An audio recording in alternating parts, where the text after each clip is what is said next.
There had to be some sort of cringe fest last night. I mean, the liberals, New York City, they were celebrating, all across the country, really, not just in New York City, the liberals about Mamdani getting in, the new Muslim mayor-elect. And they really outdid themselves. And I'm going to get to that cringe fest here in just a second because a few nights ago, it was a few nights ago, they all took to social media after Tuesday night, and I don't know, there's this compilation out there of all the liberals celebrating, and I just think it's super cringy. I think you'll get a kick out of it. We'll get to that, but there's a lot we've got to get to this morning. I do want to talk about the Houston Police Union because they extended a very tempting offer to the New York City Police, NYPD. And I'm sure you're going to see a lot of these officers fed up with the new mayor, especially considering he called them wicked and corrupt. He apologized for it, of course, on the campaign trail. But I don't know if that's necessarily something that you come back from, even if you apologize. The New York City mayor, if you're fed up with them guys, the Houston Police Union is saying, come on over to us. They give them a very tempting offer. The NYPD officers who find that they're fed up with the guy. So we're going to be talking about that. This is going to really be something you want to pay attention to. The FAA, they are taking drastic action at major airports. Okay, and they are cutting thousands of flights. So this is probably going, especially if the shutdown continues into the holidays or close to them, this is going to affect you.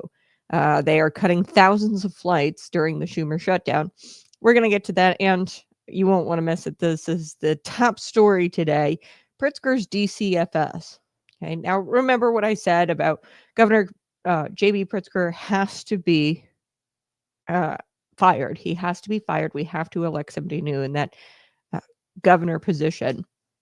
And I think that would even do us more wonders than chipping away at this supermajority that the Democrats have in both the House and the Senate at the state level. Why? Because the governor appoints people to these agencies. He appoints the directors, the employees are then decided by those directors, and the state agencies are what make your life hell. Okay, they're the regulators, they're the enforcers, and if we can gut these state agencies and put, Christian conservatives in there, that's going to be huge for the state of Illinois. So, SNAP benefits, we have 11.56% error rate. That could get cleaned up. I know DHS, the Department of Human Services, they're the ones who dole out that money, the SNAP benefits, and they're the ones who check the eligibility requirements. If we get some Christian conservatives in there, fiscal conservatives, we could chip away at that error rate. If we get some Christian conservative people in DCFS, we might not wind up with 166 missing kids. You heard me correctly, 166 missing kids. And I mean, that's the number that's being floated around right now. The state obviously didn't confirm that, but the state can't find the records on these missing kids. So we're going to get to this scandal, and it's been exposed. I'll be hitting that and a few other things this morning. Smash that like button, subscribe to the channel. While you're here, head on over to patriotpumpenergy.com. Buy your premium pre-workout bottle. This is our fruit punch flavor. Delicious. There's creatine, there's caffeine. You take it with 8 to 12 fluid ounces of water. I recommend 12 because it's kind of a powerful flavoring there. We don't put any artificial colors in it. And then you put in about a half a scoop with 8 to 12 fluid ounces of water. Shake it up real nice, and that is your alternative to coffee. It's good stuff. And it's a great alternative to some of those energy drinks on the shelves. 300 milligrams of caffeine is just absolutely insane. There's no reason anybody should be consuming 300 milligrams of caffeine paired with exorbitant amounts of sugar. They're trying to get you addicted to those sugary drinks in the morning. Swap it out. Make the simple switch today. All right, let's get to the Muslim mayor-elect, Zohran Mamdani. The cringe fest was on full display the last couple of days, and this is a compilation of all the liberals celebrating their new Muslim mayor. Take a listen. The name is Mamdani, M-A-M-D-A-N-I. The name is Mamdani, M-A-M-D-A-N-I. You should learn. Sharia law starts now. Absolutely. Zohran Mamdani, Islamic Caliphate, our brother in Islam, Islamic Caliphate of New York, starts today, baby. God, there is just something so electric, so satisfying about knowing that my MAGA parents, wherever they are probably having a horrible night tonight. Oh, I literally just got goosebumps thinking about it. Like they are in such a bad mood probably about the fact that Zohran just won and Prop 50 is gonna pass. Like, wow. God, I'm sorry. It just makes me feel good that my MAGA parents are probably upset right now. Okay, what is it about? Did you catch your hair? I don't know. I have to jump in here. Liberals always dye their hair like blue or gray. They claim that they hate their parents and they hate the elderly, whatever, they hate their elders. Okay, boomer, blah blah blah. They hate the boomer generation. Why you try so hard to look like them then with your gray hair anyway? When the day starts with Dick Cheney being dead, it ends with Mamdani winning. Oh, yes. Oh, I'm so happy. Oh my God, I'm so happy. Whoa. Well, that was interesting. Firstly, I'm glad at least some of these voters were, they may or may not have learned and have turned their city into so-called Muslim country. I think some of them are starting to recognize that or acknowledge it. As I'll get to that second woman in that clip here in just a second. I think it sounds like she might actually agree that Zohran Mamdani is possibly going to turn New York City into Muslim country. So what's comical about all of this is that many of these countries that they claim that they want to go to, right? Either Muslim countries, European countries. They said, oh, we'd rather go there. You know, a lot of these countries wouldn't even allow this sort of dancing on the screen. You know, you saw them dancing and celebrating Zohran Mamdani's win. A lot of those countries wouldn't let women dance like that on screens for TikTok. Many of those countries don't have what you would call women's rights. And I think it's kind of ironic that, you know, they're all excited about a Muslim being elected and turning New York City into a Muslim country, when many of them wouldn't even be allowed to vote in those Muslim countries that they're so excited to turn New York City into. So I digress. Doesn't quite sit right with me. I think it's kind of hypocritical or very naive of them. So that second woman there who you heard about the Sharia law, right? I don't know if she's like joking. I think she was mocking. Okay. And the fact that she's mocking, you know, this is a fake celebration for Sharia law, is really a slap in the face to women. When I saw that, I just had, you know, a whole movie go inside my head, like flash before my eyes of women I've talked to, women I've sat down with who have had to deal with Sharia law. It is a slap in the face to all those women who are currently suffering under such laws. She's sitting there mocking it, mocking Sharia law, saying that New York City is going to invoke Sharia law, and she's kind of like joking around about it. It's not a joke. Okay. What does she have to say to the families, the women who have died as a result of Sharia law? I assume nothing, considering the video was objectively naive. And, you know, this just proves to me, and proves really to the world, she put it out there for the world to see. It just proves to me that she's naive and she really doesn't think about the effects and the consequences of Sharia law, the consequences being women dying as a result of Sharia law. And really, she's naive, and that's putting it lightly. So I want to recognize the third person here.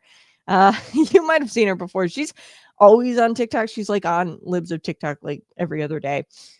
This is one TikTok of her. This is that third girl that had like the gray hair. She like is telling me that she hates her liberal or her MAGA parents, although she's attempting to look like a boomer.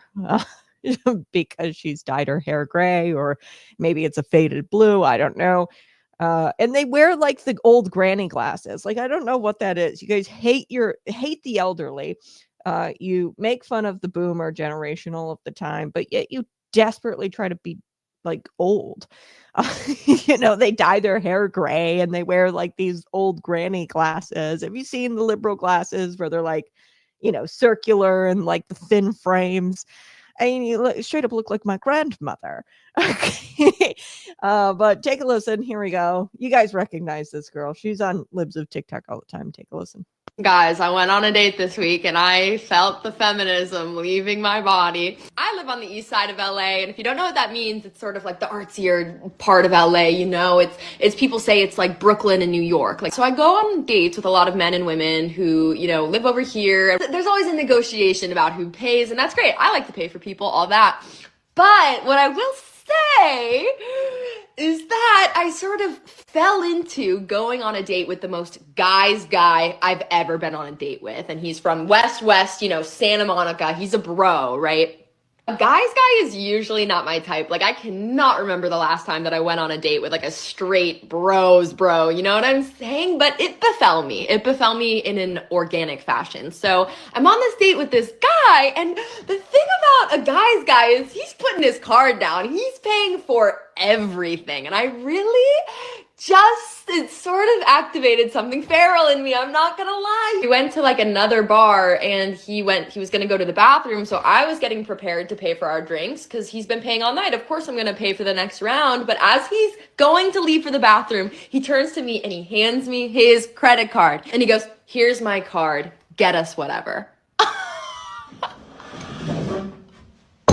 It might be time for me to get away from all these, liberal snowflakes on the east side. Okay, so yeah, I'm just gonna leave that there. I'll leave that there. That's her. Oh, the third woman in the montage, the compilation of liberals celebrating Zohran Mamdani's win.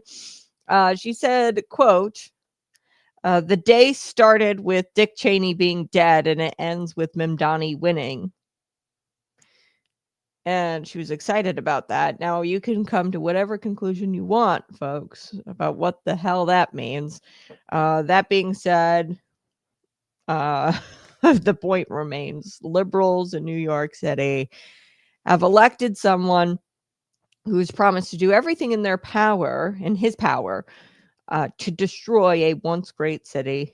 And these women are celebrating across the city and celebrating things that they really don't understand. And they are really just participating in what I call mass delusion.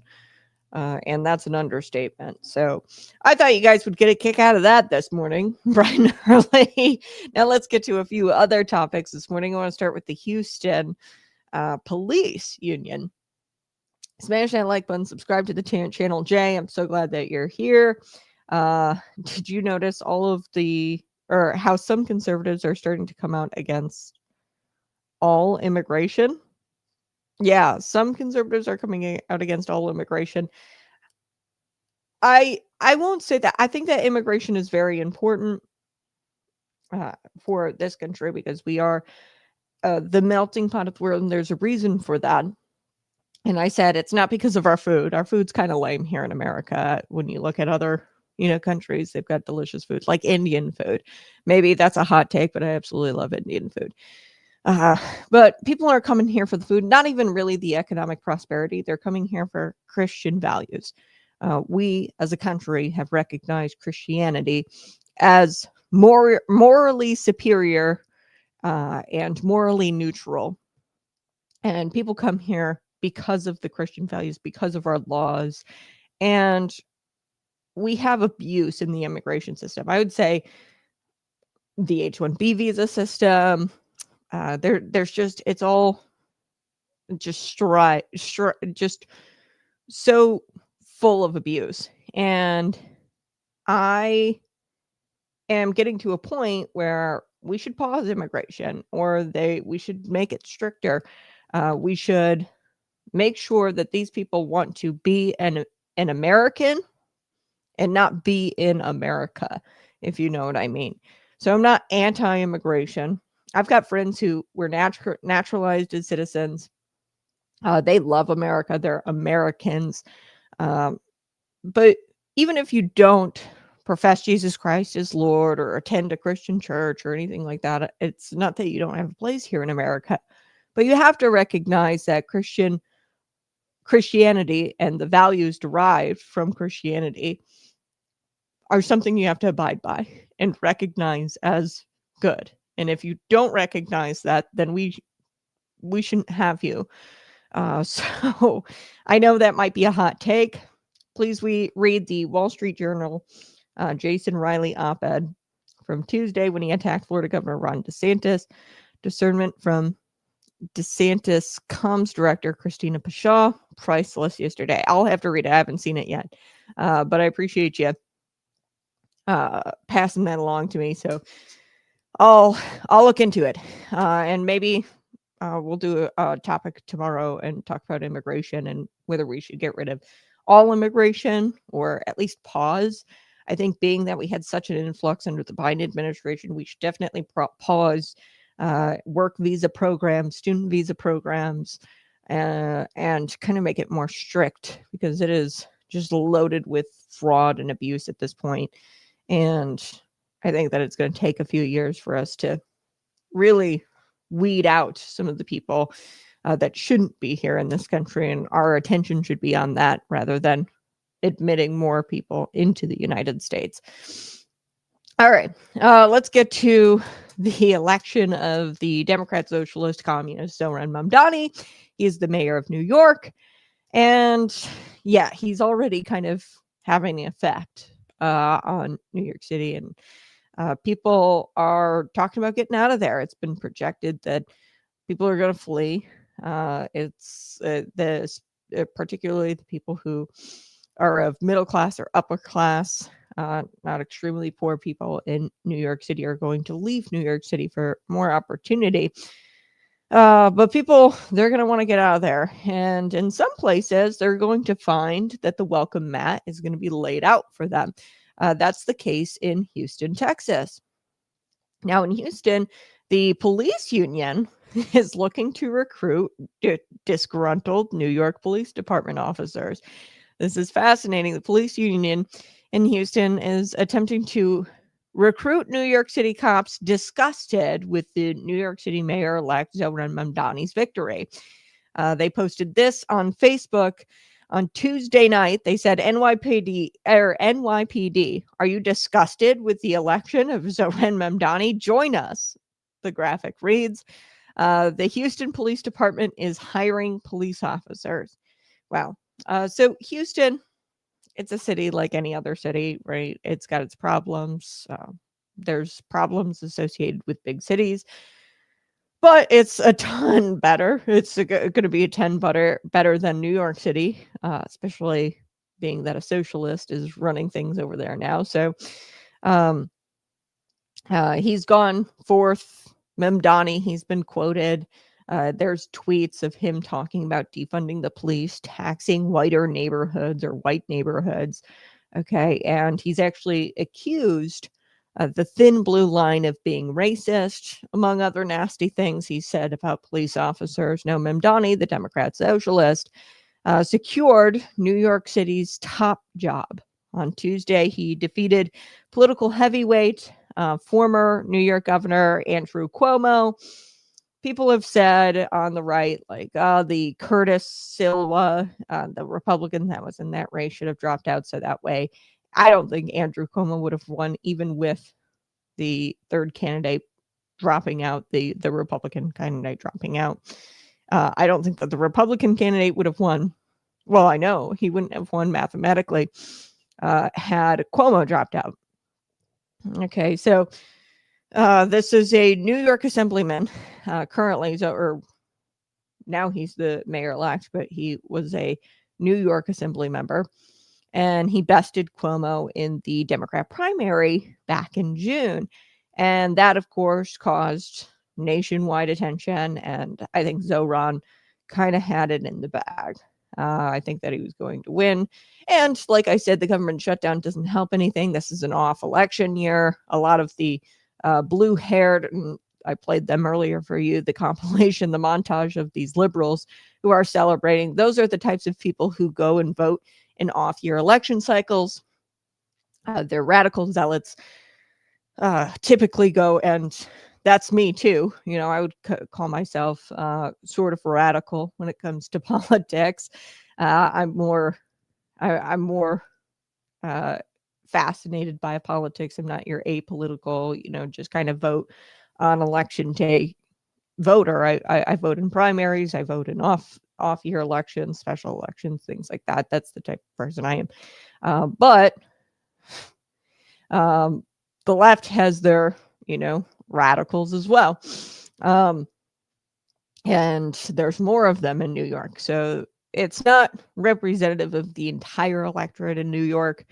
There's low voter turnout, and not to mention the government shutdown has got a lot of people peeved off at President Donald Trump. They're blaming the majority party and the incumbent president's party for the government shutdown. And you've got a lot of disgruntled voters who went out there and just voted for Mamdani because Donald Trump has voiced his dislike for Mamdani. So Mamdani, in October, he apologized just a few months ago just a month ago, he apologized to the New York Police Department for his critiques. There's been tweets where he's called the police force racist, wicked, and corrupt. Now, this is the thing, Mr. Mayor-elect, to call him that is just sends a shiver down my spine. That's kind of not a thing that you just apologize for and move on and walk away from. This is not the kind of thing that, if you call the entire police force wicked and corrupt, I don't think they're going to like you very much, even with the apology in October. You think Bill de Blasio earned the disdain of New York PD? Yeah, just wait until they get a load of you. You are not going to be liked by the police. And shortly before, I think I saw Tucker, the New York police chief, think he resigned. I'm going to double check that for you. Like moments before the fire commissioner, sorry, he's not Robert Tucker. So the fire department, or the New York fire commissioner resigned following the Mamdani win. So his name is Tucker. Let's see, first name Robert Tucker. I saw that, and that's pretty indicative of what we're going to probably see in the weeks and years to come under a Mamdani leadership. So 2 data points are important here. Mamdani is already staffing his administration with left-wing creatures from the far left, and key city figures are already headed for the exit. Like I said, Robert Tucker, he's the New York fire commissioner. So you're going to see a lot of key city figures leave. And the question at this point is not will New York police officers flee and leave the city because of Zohran Mamdani. It's rather how many NYPD officers are going to leave. And it seems unlikely that the exodus will stop there. There have been signs already that the real estate market in New York is about to see a surge in high-end vacancies. So particularly people with money, high-end apartments, they're going to be leaving. The productive citizens, if you will, they are not going to remain in the Big Apple. They are going to bail because that apple goes bad. So now we're going to see not only a mass exodus of emergency services people, but we're going to see particularly cops, fire department, but we're going to see the people of New York City leave as well. We talked about that a little bit yesterday. Some places are going to roll out the welcome mat, like the Houston Police Union.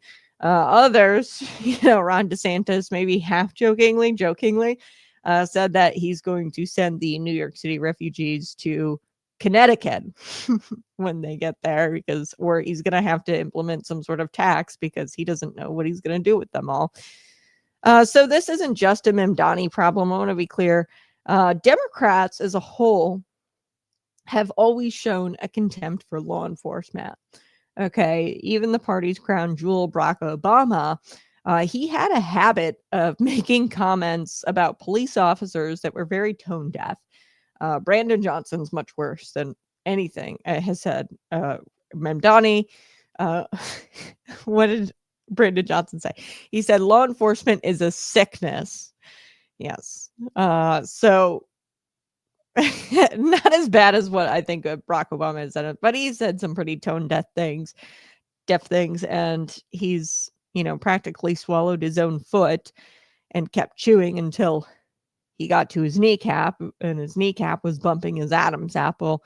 That's Barack Obama. So it goes all the way to the tippity top of the Democrat Party. And we can only hope that at least one of the departing officers in New York City will quote Davy Crockett on his way out saying, you may all go to hell and I will go to Texas. Yeah, now that would be departing in style. Let's hope that a New York City police officer quotes Davy Crockett on his way out. All right, now this is really important. Smash that like button, share this out with your friends, subscribe right now to the channel. This is going to matter to you, especially if you're traveling for the holidays or if you're getting close. We're getting close to Thanksgiving. You might be looking to fly.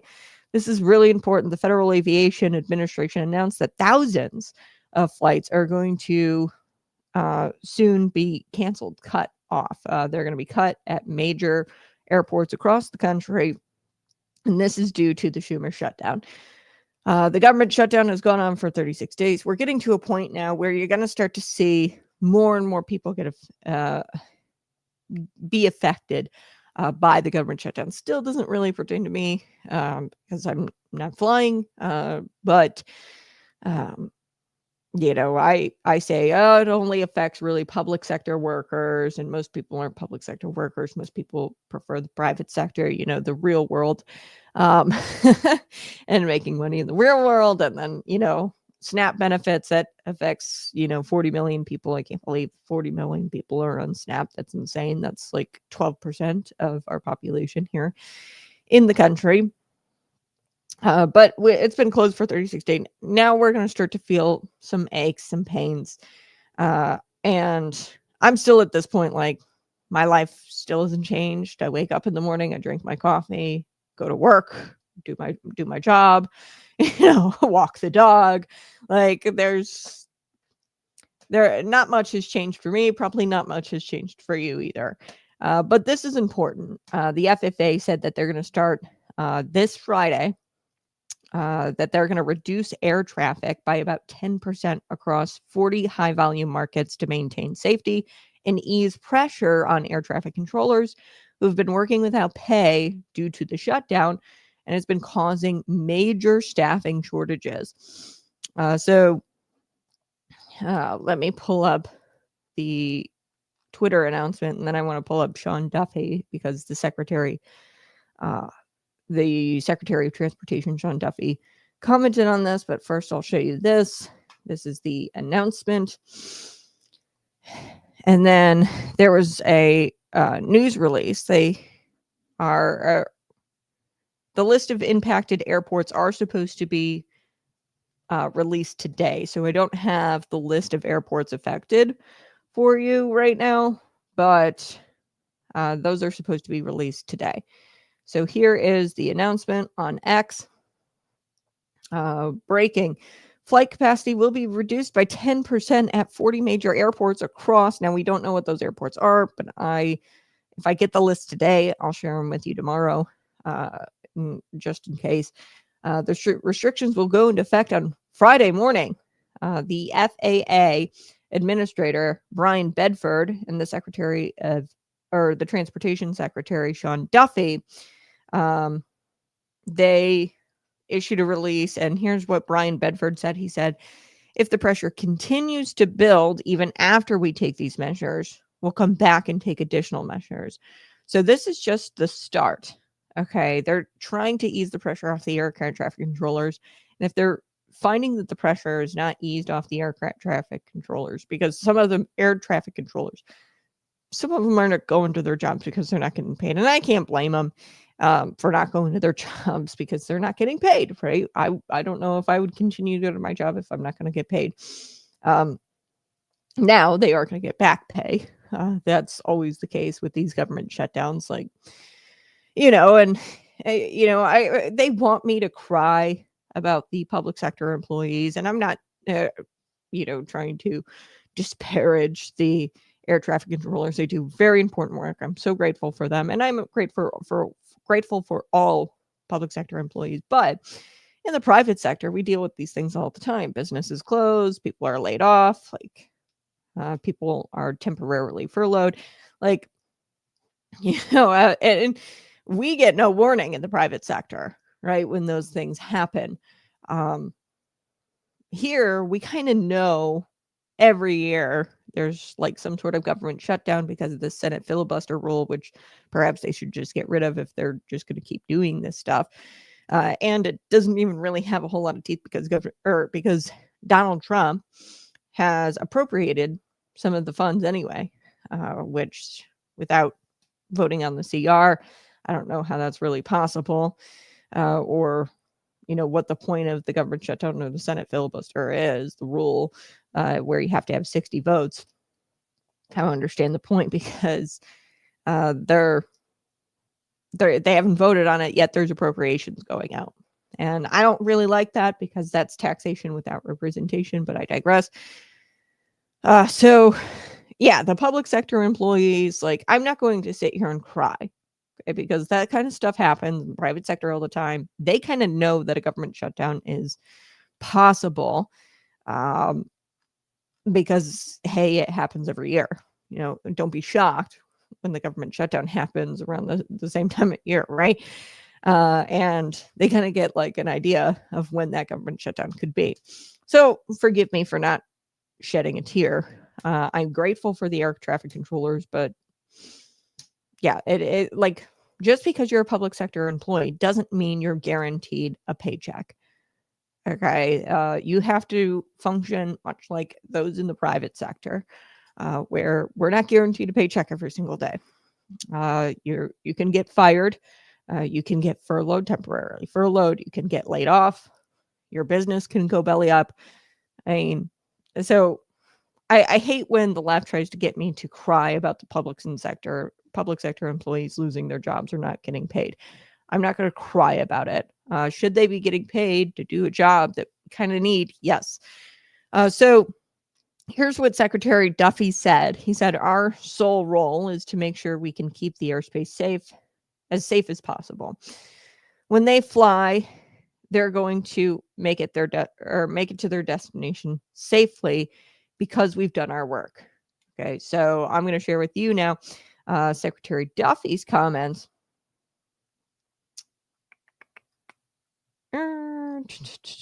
Yeah, this is it.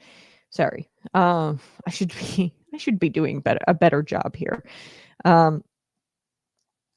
This is Sean Duffy, and what they've done is they've reduced the flights to ease the pressure off of the air traffic controllers, because they want to be able to get you there safe, get you to your destination safely. And they can't do that when there's a lot of pressure on the small amount of air traffic controllers who are showing up for their job, being that they're not getting paid. So take a listen. Here we go. Our sole role is to make sure that we keep this airspace as safe as possible. The administrator is going to talk about all of the tools we're going to deploy. One of them, though, is going to be that there is going to be a 10% reduction in capacity at 40 of our locations. The administrator is going to tell you that this is data-based. This is not based on what airline travels, has more flights out of what location. This is about where is the pressure and how do we alleviate the pressure. Okay. So it's Secretary Duffy. And he said, my number one priority is the safety of the American people. Yes. So I'm not mad because they have to do this. I don't want to get up in a plane and have it crash because the air traffic controllers, there's mass shortages. They're trying to prevent any kind of disasters from happening. Sean Duffy echoed the sentiment of Brian Bedford, where he says, hey, we might have to take additional measures. This is just the first step. They had no choice but to reduce the flights before they're forced to react to a disaster, plane crashes, things like that. You don't want to mess with that, right? So he says, quote, we are doing our work, and this is what we feel like we have to do in order to make sure we maintain the safety profile. So Duffy, prior to this announcement, has kind of been sounding the alarm for weeks now, and the Democrats continued to keep the government closed. I think for the 14th time, they just voted to keep the government shut down, resulting in air traffic controllers working but not getting paid. Some of them aren't showing up. They haven't been paid since October 1st. Okay. Now, Transportation Secretary Sean Duffy warned Tuesday of this week that the reduction in flights was coming, and they still voted. The Democrats still did not vote to pass the clean continuing resolution. Okay, so this is starting to look like a never-ending shutdown, right? I know what you're thinking. Is this ever going to be over? Yes, I think that it will. That we will get the government to come back. It's just going to take some more time, I guess. I think we've approached the longest shutdown. If not, we're going to get pretty dang close to it here in the next couple of days ever. So Duffy on Tuesday, this is what he said, and he issued a warning. That's what really makes me so peeved off about this, is that he issued a warning on Tuesday and they still voted against the CR. So the controllers got 80 or 90% of one payment. Okay, so they haven't really been paid since October 1st, but they did get prior to that 80 to 90% of their paycheck. And then they missed their second paycheck. Okay, and on Thursday, they're going to get an email pay stub that'll show when their next payment will be. But this Thursday, they'll also get an email that says that their pay stub is a big fat 0. Okay. So they haven't been paid for 2 pay cycle or 2 pay periods, or 1 pay period. And then this one will make a second on Thursday, or today. They're supposed to get paid, the air traffic controllers. Now, many of the air traffic controllers said a lot of us can navigate 1 paycheck, 1 missed paycheck, but a lot of them are saying we can't manage 2 missing paychecks. And I don't disparage the public sector workers, the air traffic controllers. I'm so grateful. I fly sometimes. I'm grateful for them. But hey, this kind of stuff happens in the private sector all the time, where businesses go belly up. They just happen to work for the government. And they've gone kind of belly up for temporarily. So if you bring us to a week from today, this is what Sean Duffy said on Tuesday, you will see mass chaos. You will see mass flight delays. And he spoke directly to Democrats, and he said, you guys are going to be really the cause of this mass chaos and the mass flight delays, because you guys keep voting no.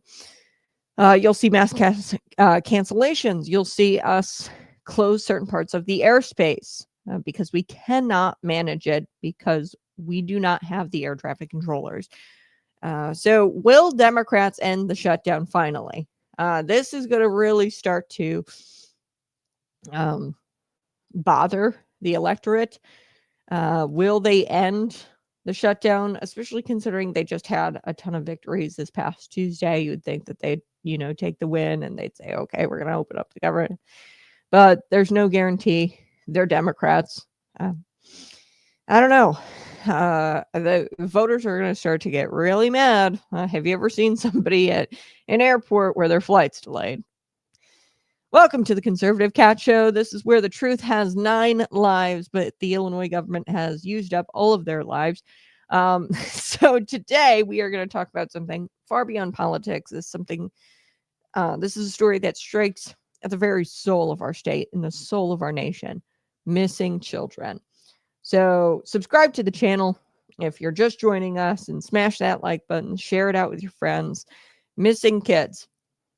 Okay, and we're not talking about missing kids from some faraway war zone, not missing kids from a third world country under the third world dictatorship. No, we're talking about our very own Department of Children and Family Services. This is the very agency tasked and charged with protecting these children, okay, in the state. Now, according to documents, or rather missing documents from the Illinois DCFS, the state can't tell us how many kids have gone missing under their care.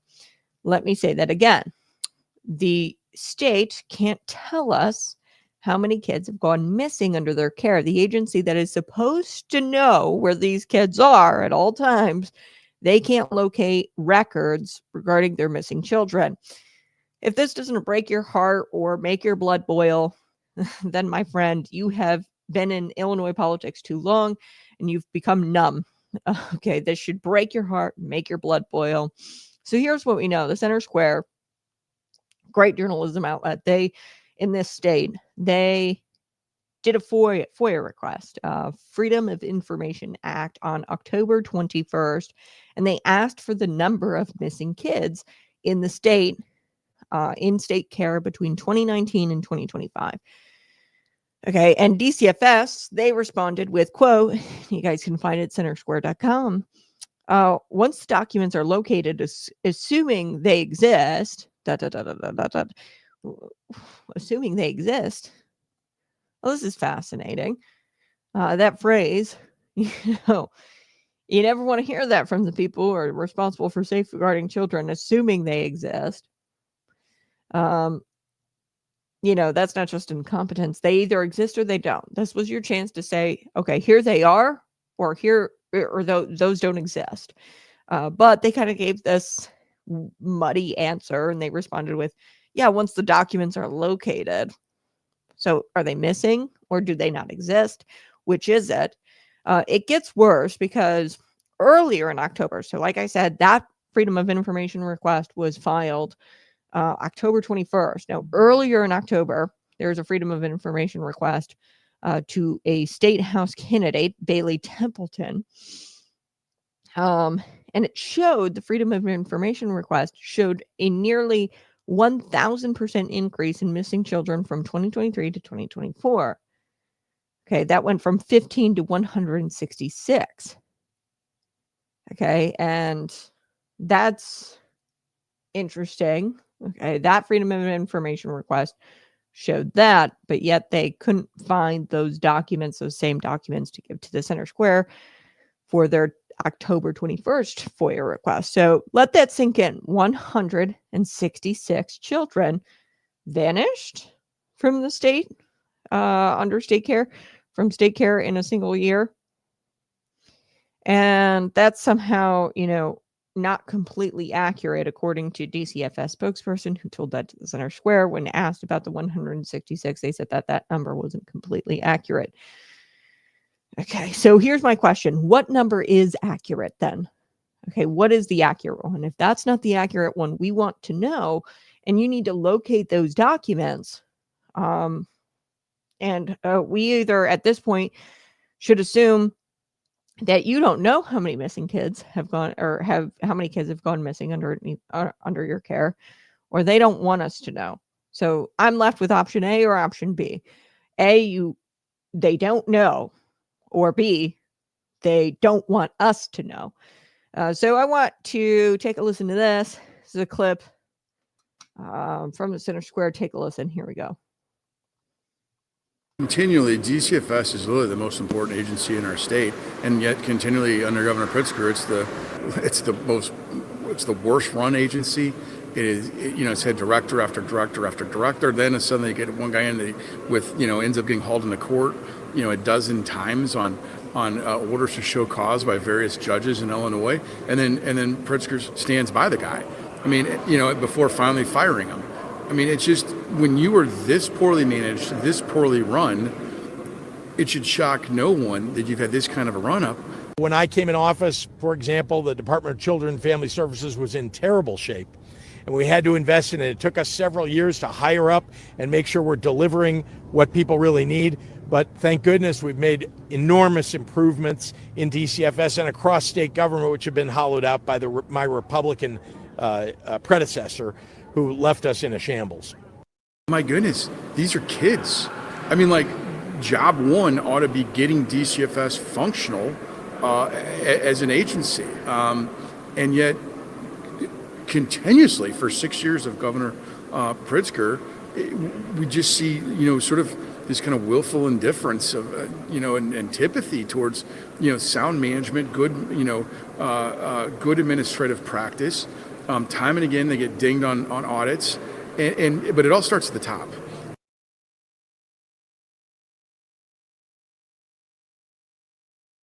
Good stuff.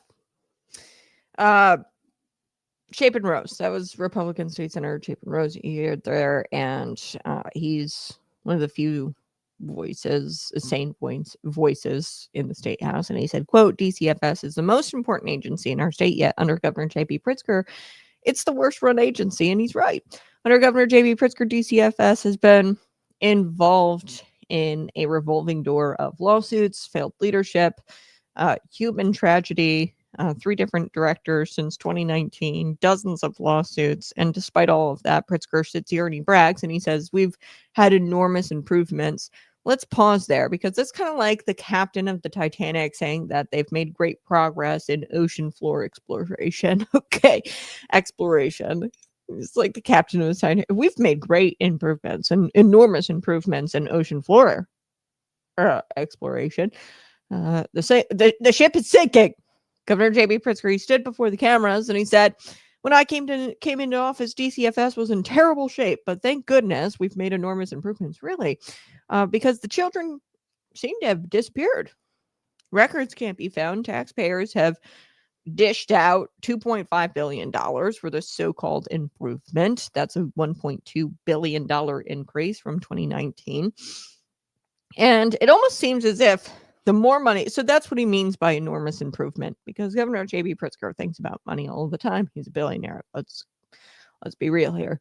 He thinks if you throw money at the problem's fixed. It almost seems like the more money you throw at Illinois and at their problems, the problem actually gets worse. So let's stop pretending this is just a management issue. This isn't just about budgets or staffing charts. This is about souls. Okay, this isn't just, hey, let's throw money at it and staff it with a bunch of bureaucrats. This is about souls and getting people in DCFS who actually care about children. We need Christian conservatives in these agencies, and it all kind of starts at the top. And Governor J.B. Pritzker's got a bad picker. I've said that multiple times with the tax credits. He's given tax credits to Goshen, other electric vehicle companies. I mean, Rivian is in the tank. They're not doing well. We don't even know how many employees are working at Rivian right now, which is fascinating. I've talked to Rivian employees there. They say, my hours have been cut. They say a lot of us are pushing around brooms.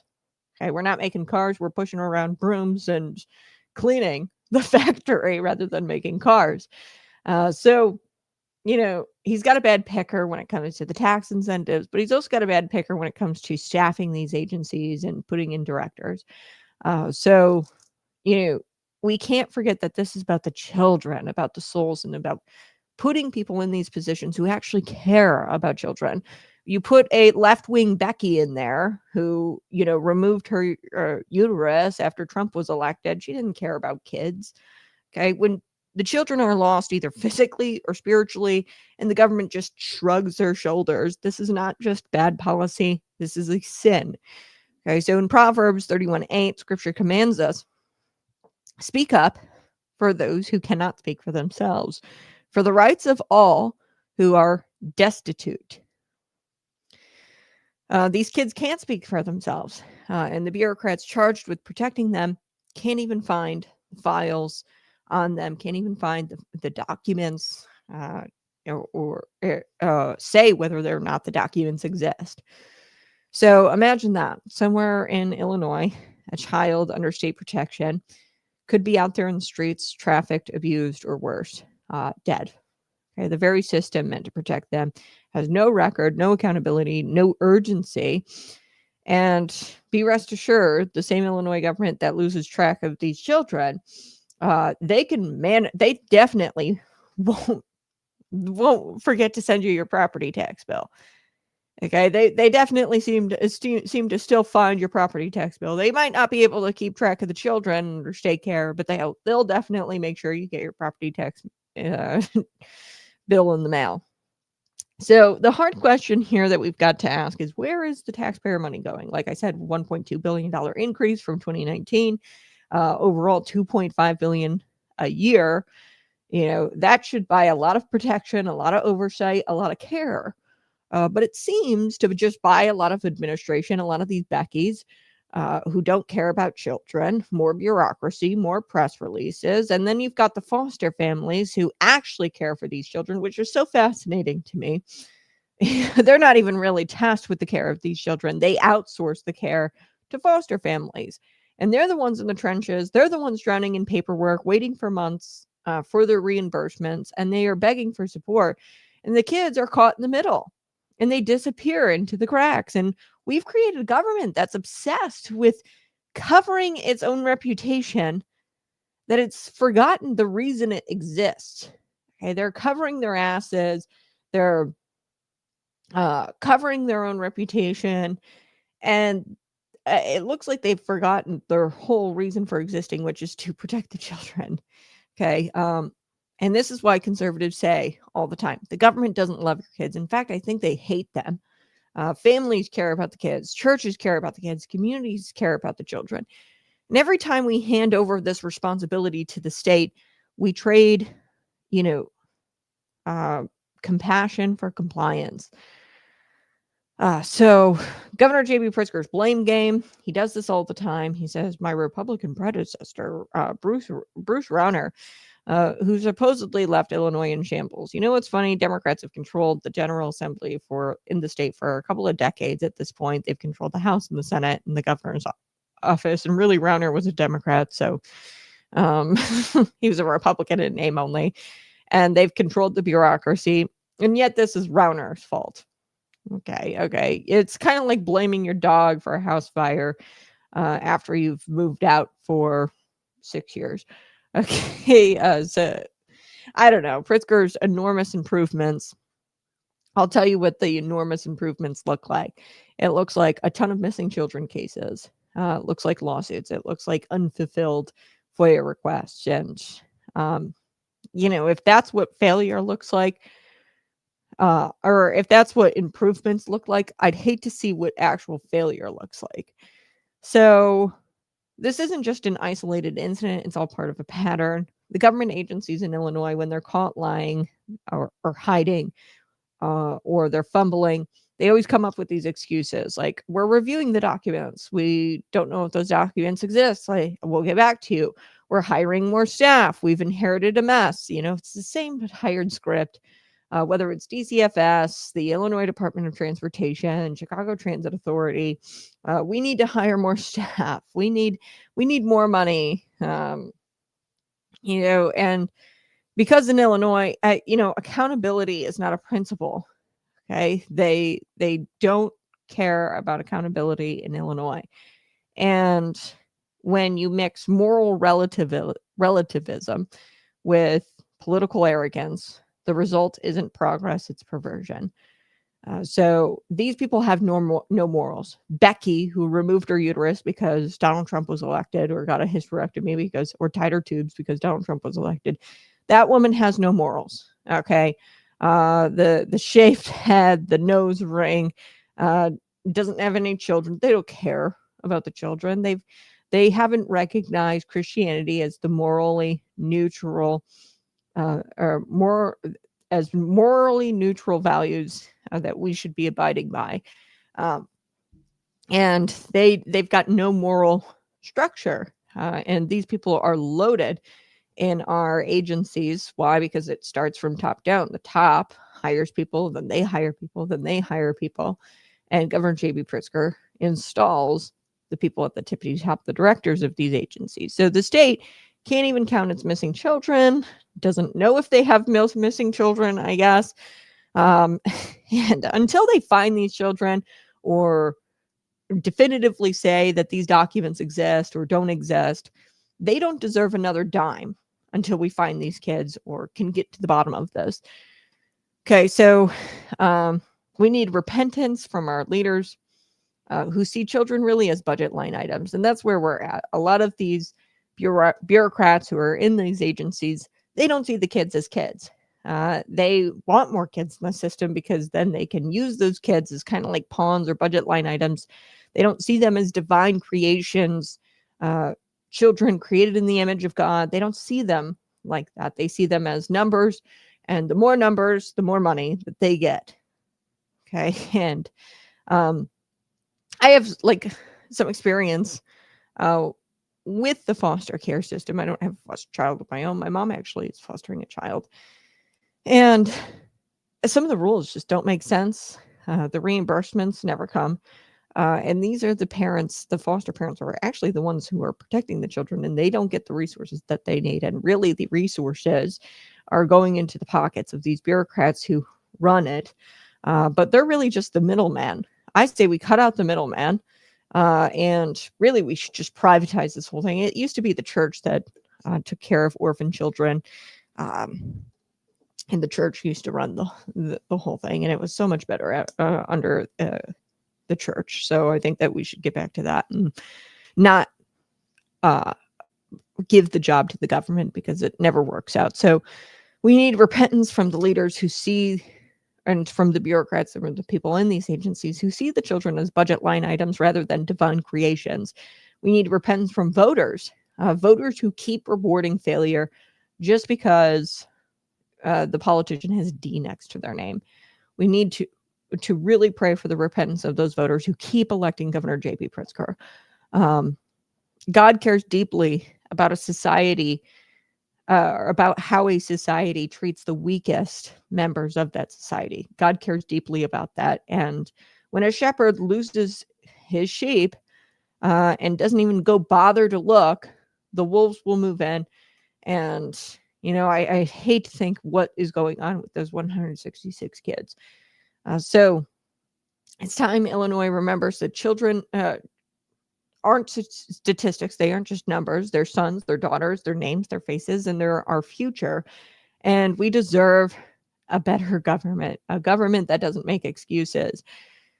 So let's end where we began, the missing children. If one child in the state disappears, that's a tragedy. But if 166 disappear, which is the number that's floating out there right now, according to an earlier FOIA in October, the agency and the agency shrugs at that. That's an indictment. 166, that's a lot of kids. And the governor tells you, oh, that's enormous improvement. That's delusional. Okay, Illinois doesn't have a DCFS problem. We have a leadership problem. We have a governor who's putting people in these positions who don't give a damn about children and have no moral structure in their lives. And then it's just a top-down problem. They hire people who have no moral structure and so on, so on, so on. So the conservative cat show, we stand on one principle above all others. Truth doesn't hide. Truth doesn't delay. And that's what I'm seeing from DCFS. They said, yeah, if we can find the documents, if they exist, we don't know. Okay, well, you're hiding, you're delaying. Governor J.B. Pritzker saying, enormous improvements. My predecessor is really bad under him. That's an excuse. The truth doesn't make excuses. So here's my message to Governor J.B. Pritzker. Before you hire another spokesperson, before you raise the budget again, it's ballooned from 30 billion to 55 or 50 billion or something like that. Before you give another speech, find the kids, find the children, get DCFS under control, figure out if those documents exist, get your DCFS director, sit them down and say, hey, where are those documents? Where are the kids? Are we missing children that are supposed to be in our care? No amount of spin is going to save you from the judgment of God in the end. And here's what Matthew says about children. Whoever causes one of these little ones to stumble, it would be better for him to have a millstone hung around his neck. That's Matthew 18:6. And that's the truth. Smash that like button. Share this out with your friends. And subscribe to the channel. Hit that like button. You're listening to Conservative Cat Show. Be sure to go get your bottle of Patriot Pump Energy today. This is our premium pre-workout. You can get promo code or a deep discount promo code Conservative Cat at checkout for $10 off. This is a supplement that's got everything that you'd need for the day. And I know supplements, biggest scam industry of all time. I'm telling you, though, that we really took some time to craft this product for you. There's a lot of good things in there. Now, I'm not going to sit here and tell you that you're going to get ripped overnight, okay, or that you're going to experience all kinds of weight loss. I will tell you my experience with the product, which is, hey, you get long-lasting energy. I can't have too much of it now because, pregnancy, 150 milligrams is a lot of caffeine for being pregnant, but it's not a lot when you're not. And, it's definitely better than the 300 milligrams of caffeine you get in regular energy drinks. I can tell you that you will be focused. You will get more things done in your morning. That's my experience with the product. And, we just wanted to create something that was better than what was out there. So buy it, don't.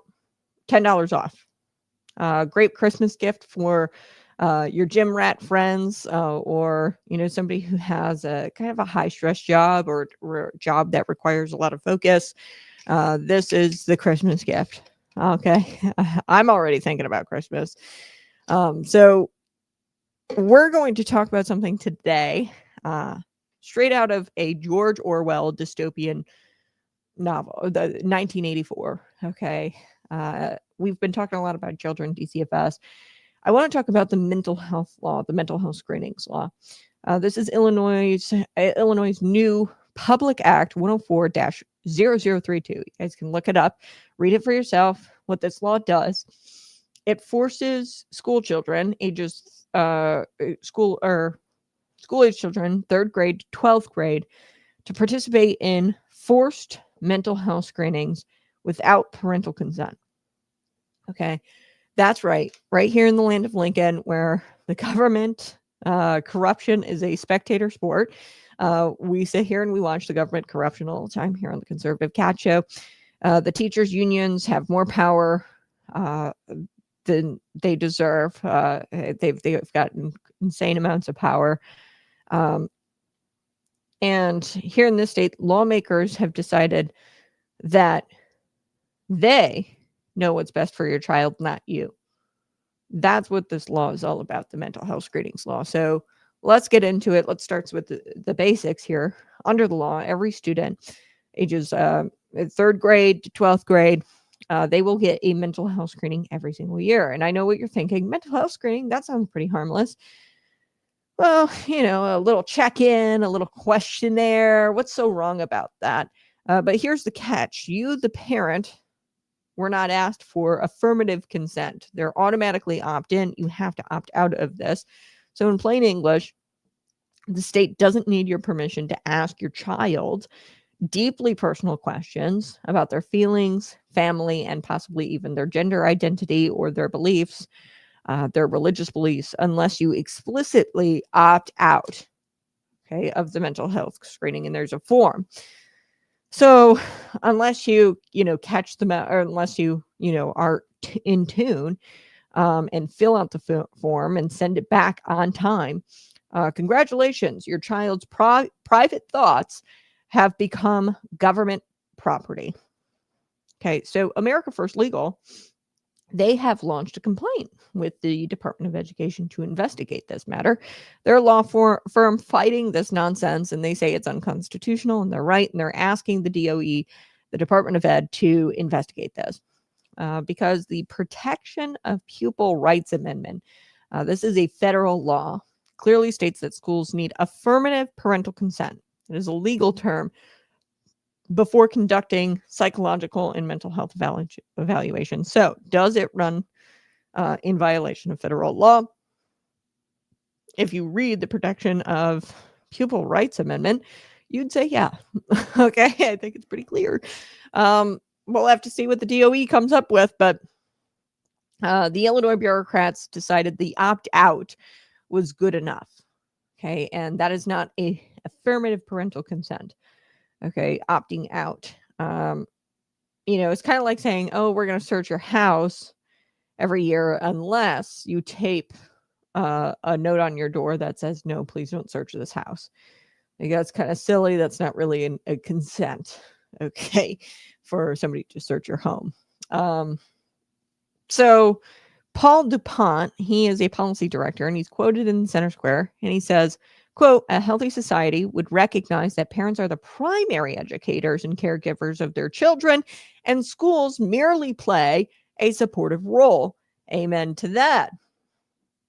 DuPont goes on to say that the law reflects a disturbing trend that the government has this growing belief that parents are a threat to their own children. Okay, that's right. Today's woke education, the system, they think that mom and dad are outdated. They think that mom and dad are uninformed and possibly dangerous. And we've kind of seen this movie before. Schools, hiding gender transitions, either socially or physically, gender transitions from parents. The IEA, the Illinois Education Association, they sent out emails a few years ago that instructed schools teachers and administrators saying, hey, if a child is gay, you can't out them to their parents. If you want to discuss that with the parents, you're going to have to obtain written consent from the child. to out them to their parents. Okay, that was an actual email that the IEA sent out. Okay, and administrators, they've been pushing an ideology in the name of safety. They say, oh, it's for the children's safety. We have to affirm their gender delusions because they'll kill themselves if little Timmy isn't told that he can be Tammy. Okay, teachers' unions have been have fought. We saw it during COVID. They fought to keep the classrooms closed, which had a huge mental effect on children. Kids fell apart emotionally. They were confused by what was going on during the COVID pandemic, and teachers were fighting to keep those classrooms closed. Why? Because they're lazy. These teachers and the teachers unions, that's it. They're just lazy. And I'm so shocked. Like the two industries that like bitch and or cry and moan. Sorry, I'm trying to not curse a whole lot anymore. But the teachers and nurses, they cry all the time that they don't make enough money. And then you actually look into the numbers and you're like, whoa, they make way above the average Illinoisan pay. Like, or they'll make pretty much average. And then when you calculate their benefits and their paid time off, they're making way more than, the average Illinoisan. So I don't know what they're crying about. So they want to evaluate your child's mental state with this law. Okay, the mental health screenings. And they want to do it without your say. And they want to record that data, store it, and share it with, well, who knows who. That is what this law is all about. The law, actually, the text of the law says, quote, data sharing and storage. They don't even bother defining what that means and where the data goes. So is it going to be in a counselor's locked drawer? Probably not. Or is it going to be with a third-party tech company database, and that's tied to the State Board of Education? Their private mental psychological evaluations with this third-party tech company. Like, how this works, once the government collects the data, they never let it go. Okay, so Erica Sanzi, she's quoted in the Center Square. She's from Defending Education. She hit the nail on the head when she said that this is wildly irresponsible government overreach. I love what she says here, quote, requiring unlicensed people to screen asymptomatic children every year is wildly irresponsible. Exactly. So it's just children ages 3rd grade to 12th grade, and they don't have to be symptomatic. They don't have to be experiencing any kind of mental health issues. They can be happy children, and requiring them to undergo evaluations from unlicensed people. She says, quote, this whole trend of schools tinkering with the minds of our young people needs to stop. And you caught that, unlicensed people. We're not even talking about psychiatrists here or trained psychologists. We're talking about some school employee who's, running a checklist on your kid's emotional health. Imagine this scenario, if you will. Your 10-year-old comes home quietly, or comes home from school quiet one day. Okay, you think it's a normal Monday, but that day, he was a little quiet that day. The teacher's aide marked him as having some sort of mental health at risk or at risk. Okay, and the teacher's aide marked something on a mental health survey that flagged him as at risk. Now your school social worker you've never met is following up without your knowledge or your consent. Okay. So I imagine that scenario, and maybe your kid is actually having mental health issues, and your social worker isn't following up with you with these mental health surveys. They're not keeping you informed about these screenings and what they're asking. That's not public health. That's state interference. And there's a sacred relationship between a parent and a child, and they're getting in the middle of that. And the worst part is the flag goes into your kid's file and it stays there, and you can't unring that bell. And what will wind up happening? He can't get, FOID card later down the road. Can't apply for, a job, or, say he wants to be a police officer, can't become a police officer because he's got this, he was quiet one day and I'm going to flag him as at risk. And that flag stays there. And that can really have an effect on that kid's life later down the road. So DuPont, he laid it out perfectly in this article, and I encourage you to go read it, thecentersquare.com. This is all part of the radical left's worldview that family authority has to be replaced by the state. So here's what he says. He says, in recent years, government institutions have increasingly encroached on family matters, often on unfounded assumptions that the parents might be a danger to their own children. Look, folks, this is straight up out of the Marxist playbook. You might be wondering, where is this coming from? It's the Marxist playbook. Break down the family so the state can step in as the savior. And, it's the same mindset that gave us mask mandates for 5-year-olds, gender ideology for elementary school children. And the idea that you need government permission to discipline your child or to know what they're learning. So they don't like when you discipline your child, and they want you to obtain permission to discipline your child, and they want you to jump through all kinds of hoops to understand what your kids are learning in the classroom. Okay. In their minds, family is a social construct. Okay? They don't see it as a divine design. And here's what scripture says. Scripture says, Proverbs 22:6, train up the child in the way he should go, and when he is old, he will not depart from it. So what does that tell us? It tells us that it's not the government's job to train the child. It is your job. Yet the Illinois State Board of Education insists that these screenings are voluntary. Their spokesperson, Lindsay Record, told the Center Square that parents can opt out as they see fit. Okay, translation. We're going to violate your rights unless you jump in through all kinds of bureaucratic hoops to stop us. That is what the translation is there. Okay, we're going to violate your rights. You've got to jump through hoops to stop us.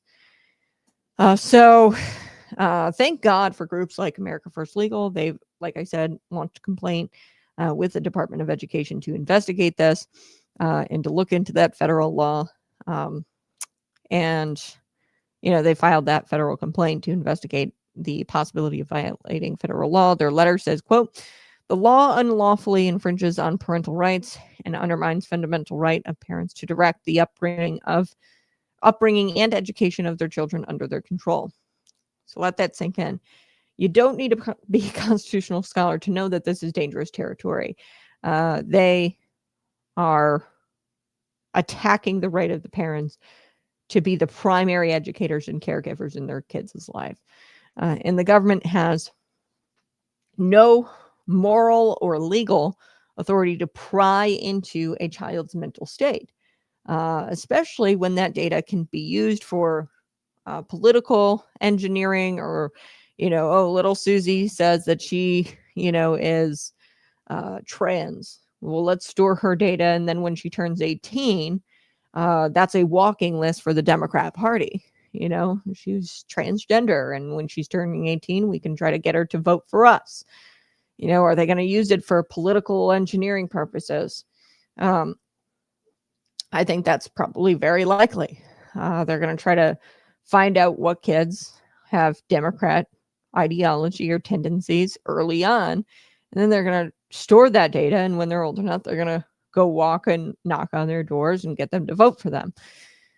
So I want you to know that these mental health screenings, they are definitely going to wind up becoming ideological surveys. How do you feel about gender? Do your parents talk about politics at home?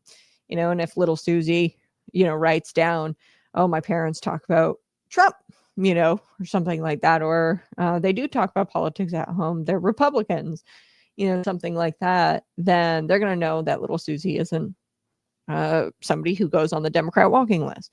Do you believe in traditional family roles? If you say no, as a child, they're going to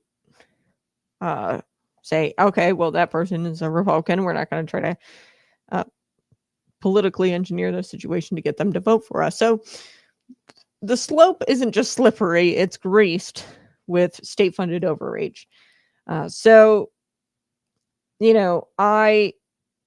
want to quote DuPont again. He says, quote, The family is a foundational institution of society. It is where each generation is formed. Healthy societies are built on strong families. And that's exactly what the left is tacking here. Whether it be replacing fathers with government paychecks, government providing rather than the father in the home, replacing mothers with state caregivers. They are now replacing parental wisdom with bureaucratic psych tests. And they're calling it progress. Really, what I think it is tyranny.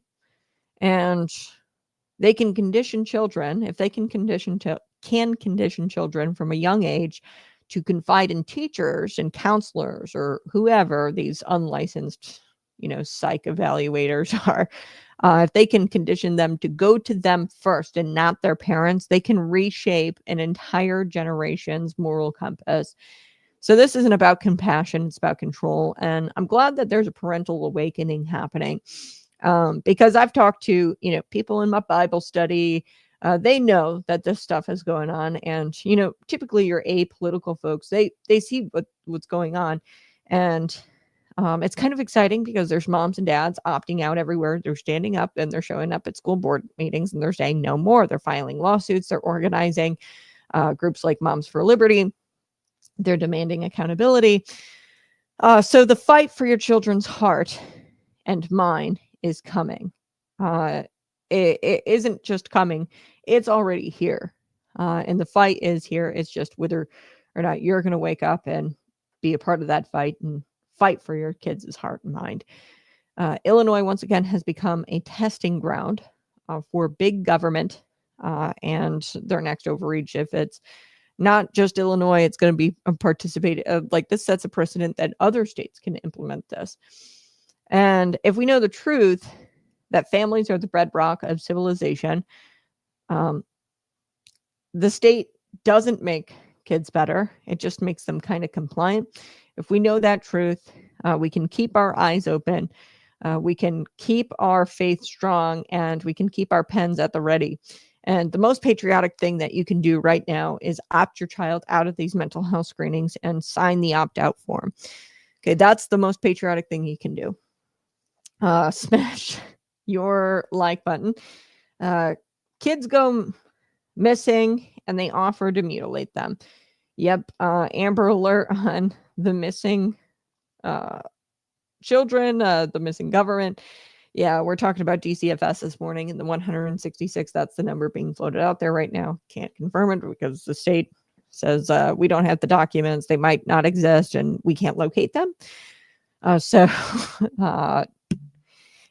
the kids, are there 166 kids missing between, I think it was like 2019, 2025, somewhere around there, or 2023 to 2025, somewhere around there. It's ballooned, the amount of missing children under state care.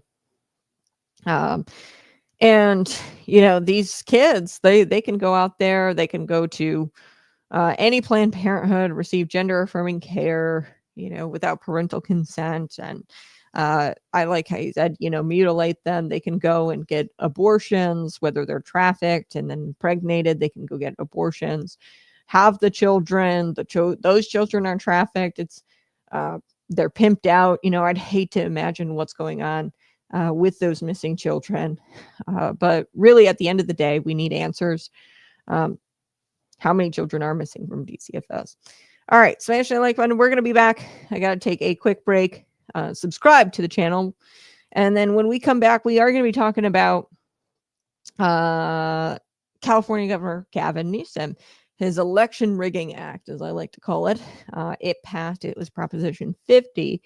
It passed on Tuesday. Now, the California Republican Party and 19 individual plaintiffs, they have filed a lawsuit against Gavin Newsom, the Secretary of State Shirley Weber, and they have said, hey, you need to invalidate Proposition 50 and the maps generated from Proposition 50 being passed.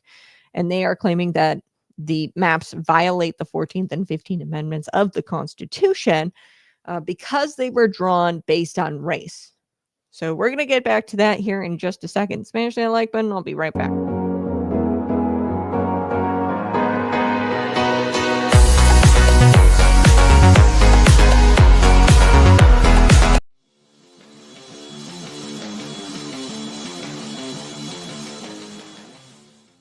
Hey, you're listening to the Conservative Cat Clips. This is the place where we don't call 911 first. Nope, we pray, we prepare, and yes, we pack heat. Every time there's a tragedy, the media and the Democrats, they start crying, do something, and do something. And what they mean is more laws, more bans, and more restrictions, not on criminals, mind you, but on law-abiding citizens.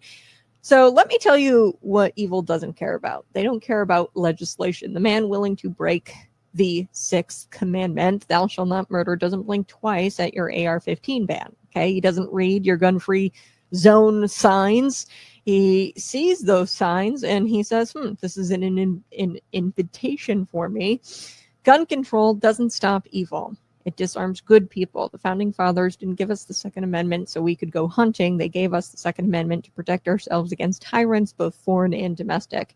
And newsflash, tyrants don't tend to announce themselves. They come wearing smiles and waving around fancy policies. And I also want to talk about self-defense today. Self-defense. The average police response time in big cities like Chicago could be up to 10 minutes, sometimes even longer. I know the Chicago PD is really struggling with that.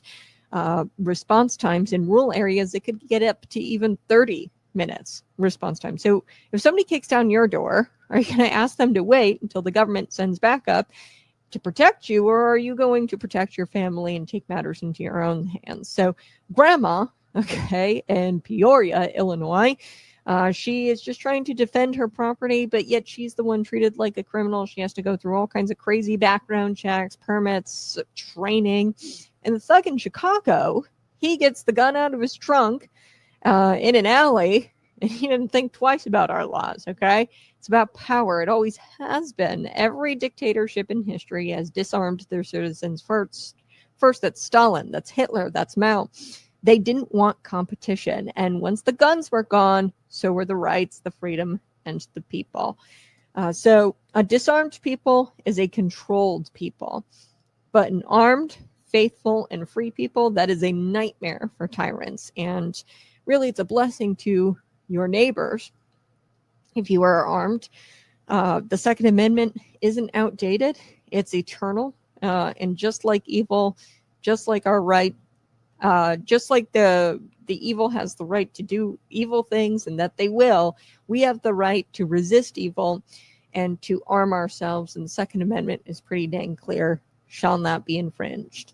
This has been Conservative Cat Clips.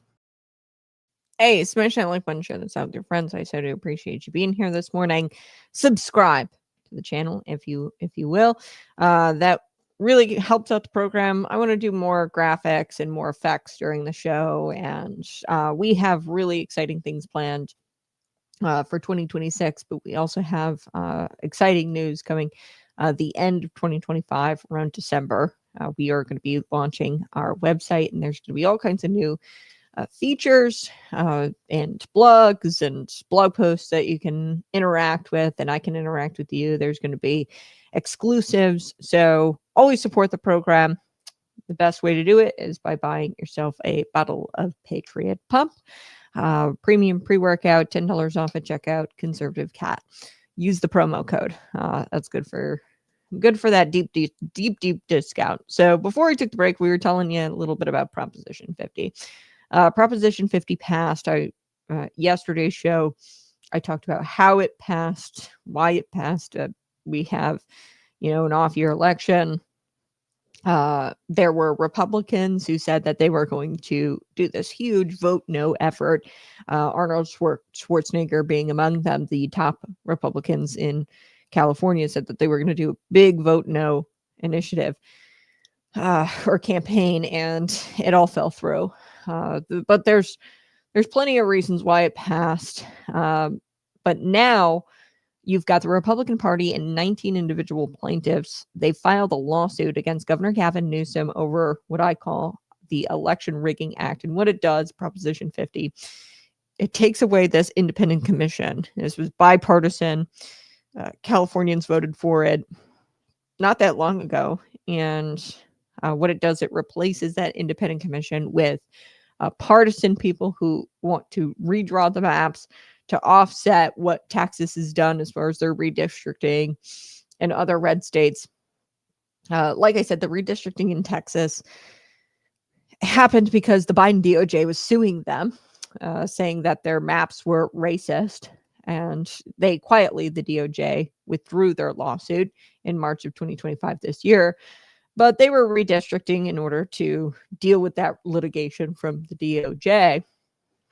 So I don't know why everybody got into a tizzy about Texas redistricting, and that's provoked Illinois Governor J.B. Pritzker to even consider redrawing the congressional maps, possibly getting rid of the 3 Republican congressional districts that we have, the 3. That's not a ton of representation. Getting rid of those, possibly only having 1 Republican district in Illinois, which is just so sad because that means conservatives don't have representation here in the state of Illinois. Although we make up over 40% of the electorate, we only have 3 Republican seats. So there has been a lawsuit launched, and they are claiming that the Proposition 50 violates the 14th and 15th Amendments to the Constitution because the maps drawn by this partisan group were based on race, specifically to favor Hispanic voters. And I kind of called this. I was like, they're going to try to redistrict or to redraw these maps and gerrymander. And they're going to say, well, it's actually for equity reasons or inclusion reasons. I called this. And these maps specifically favor Hispanic voters. And there was no cause or evidence to justify this and to justify the maps being redrawn. So they filed with the United States District Court for the Central District of California. And the plaintiffs are seeking a temporary injunction to redistrict or to restrict the state from using maps as a full case, as the full case winds its way through the courts, okay, or kind of works its way through the courts. So they're trying to temporarily restrict the state from using these maps.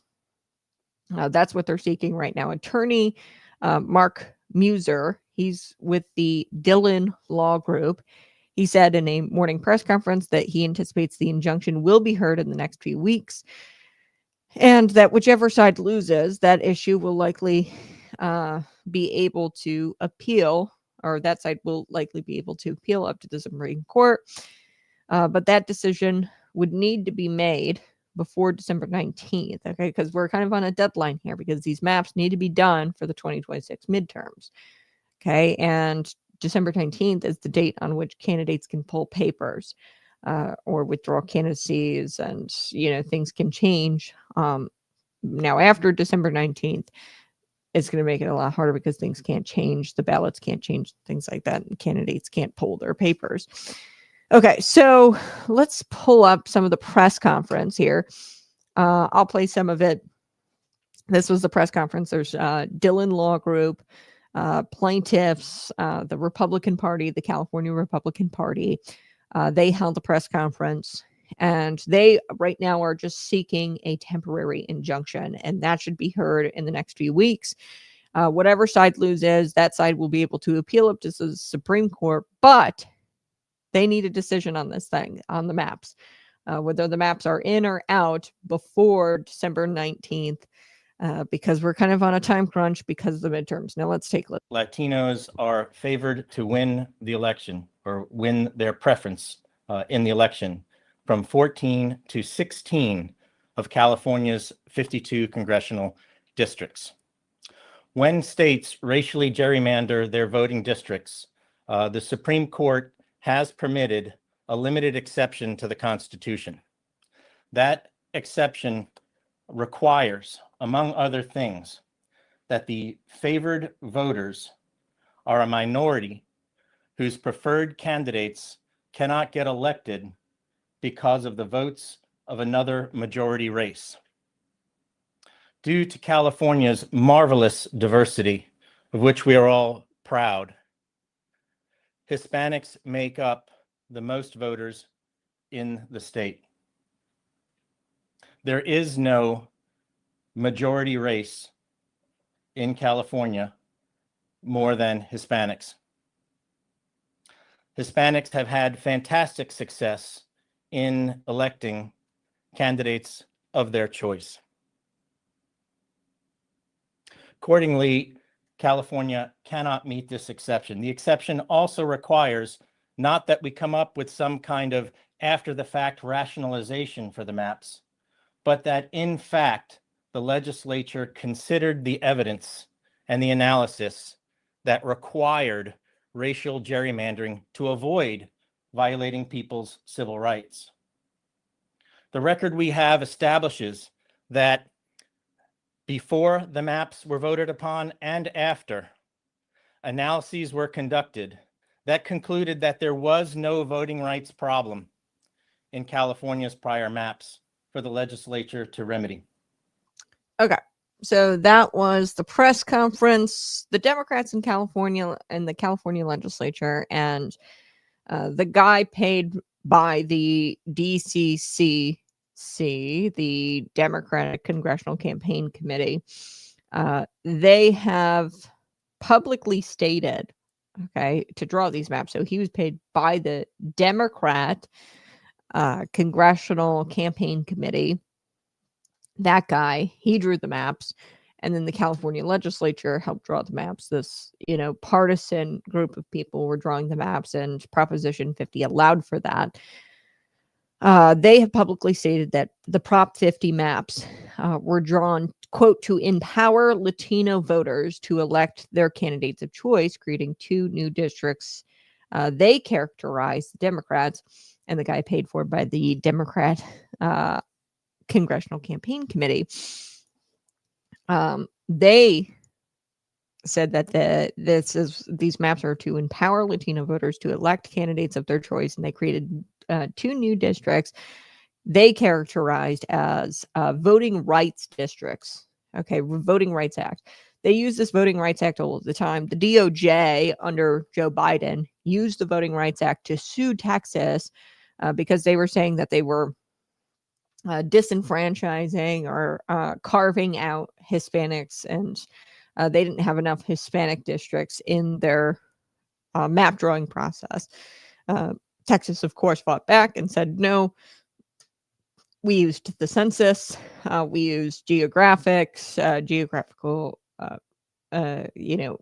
geographics and demographics. We didn't do this by race. Okay. So according to Mark Mooser, he's the attorney with the Dillon Law Group. According to him, they did not follow the Voting Rights Act actually in the Prop 50 maps because they drew the race-based districts and they didn't have any evidence that the current maps or the non-Prop 50 maps were violating the VRA, the Voting Rights Act. They didn't have any evidence of that. So here is what the complaint says. Quote, the consultant who drew the lines, the consultant paid for by the DCCC, who drew the lines, also explained that the first thing that he did when drawing the Proposition 50 map was to add Latino districts that the Independent Citizens Commission had previously eliminated, and that he altered the lines of a district to make it a Latino influenced district. Okay, by ensuring its voting age population was 35% Latino. Okay, so they drew these lines, redrew these lines, and included a lot of Latino areas in these lines. While compliance with the Federal Voting Rights Act may justify race-based districting under current law, notwithstanding the Equal Protection Clause, the Supreme Court requires that the state prove, among other things, they did in fact adopt the new district lines based on evidence that the minority race usually could not elect preferred candidates due to a concerted opposition of voters of a white majority race. Okay, so the Voting Rights Act, in simple terms, justifies race-based districting under the law, notwithstanding Equal Protection Clause. Okay, so how does that work? Well, if you want to include race in a district, you have to prove that that area of, let's say, Latinos in this case, have been historically disenfranchised by a white majority race specifically. Okay, that's what the voting rights, I think that's gay, fake and gay, and it's stupid. But the Supreme Court requires the states prove that, among other things, that they in fact adopted the new district lines based on evidence that the minority race was not able to elect their preferred candidates due to a concerted opposition from a white majority race, that they were in fact discriminated against. Okay. However, California Hispanic voters have successfully elected, and they are not a minority in California. Okay. They have successfully elected their preferred candidates to both state and federal offices without being thwarted by a racial majority voting as a bloc. Okay. So this is unsurprising because Latinos are the most numerous demographic in the state of California, and California voters nearly always vote based on their party affiliation, not their race, by the way. So this is kind of odd. So here's what they're doing. They're cheating, and they're using Hispanic voters as a scapegoat. That is what California is doing with this Prop 50 map.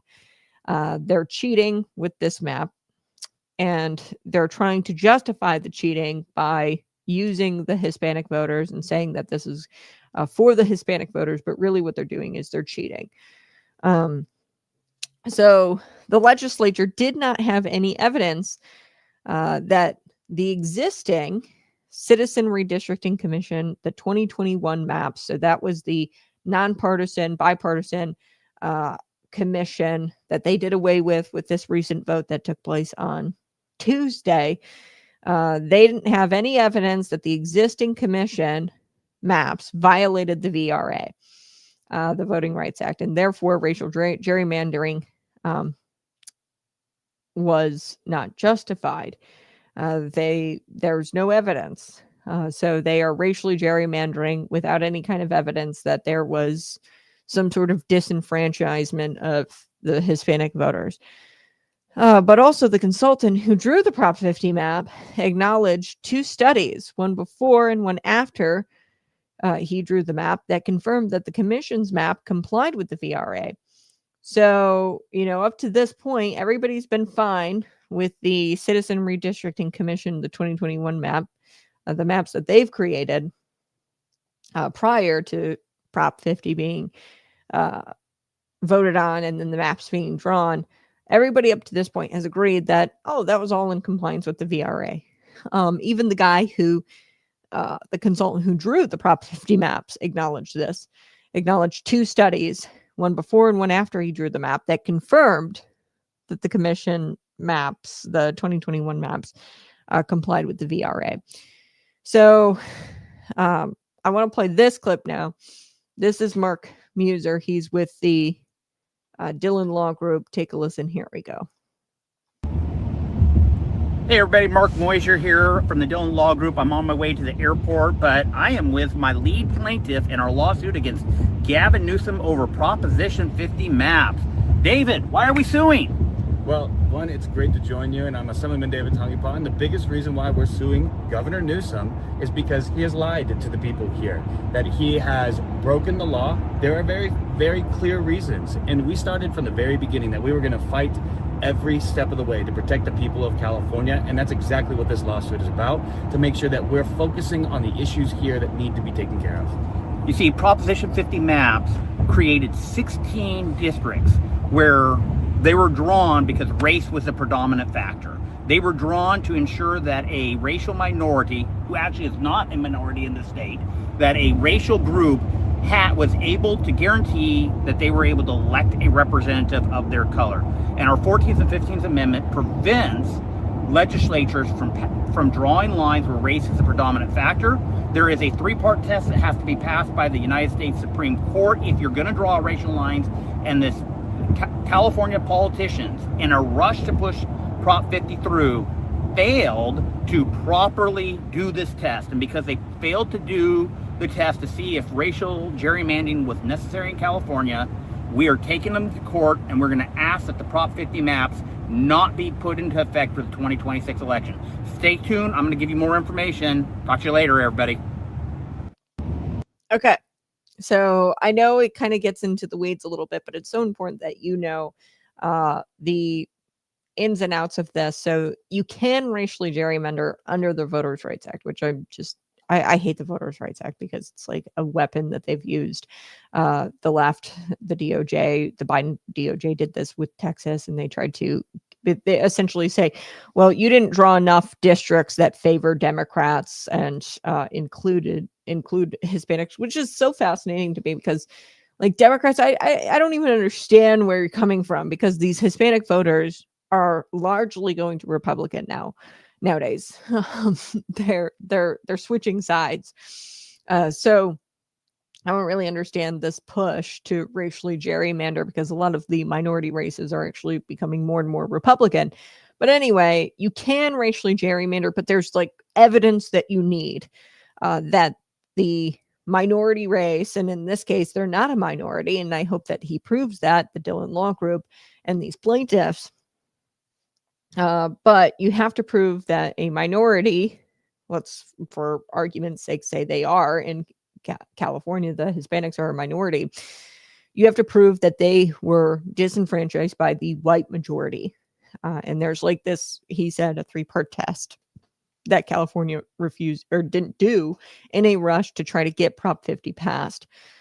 And then they subsequently, after passing Prop 50, drew the maps, and they didn't use evidence to do racial gerrymandering or they didn't use the evidence to, and they didn't show the evidence to prove that racial gerrymandering was necessary or justified. Okay. So Newsom, he responded to the lawsuit, and his response to the suit was very much Gavin Newsom, arrogant and false. Let's take a look at the statement from the governor. Here's what he says. We haven't reviewed the lawsuit, but it's from the California Republican Party and Harmeet Dillon's law firm. It's going to fail. Good luck, losers. That is what Gavin Newsom's office put out there in a statement. And very arrogant. Newsom clearly, and for good reason, feels like he's untouchable. And for the most part, he kind of is. Prop 50 kind of passed and didn't face any kind of pushback from top Republicans, which is disappointing. Top Republicans said that they were going to pour all kinds of money into a vote no campaign, and they didn't.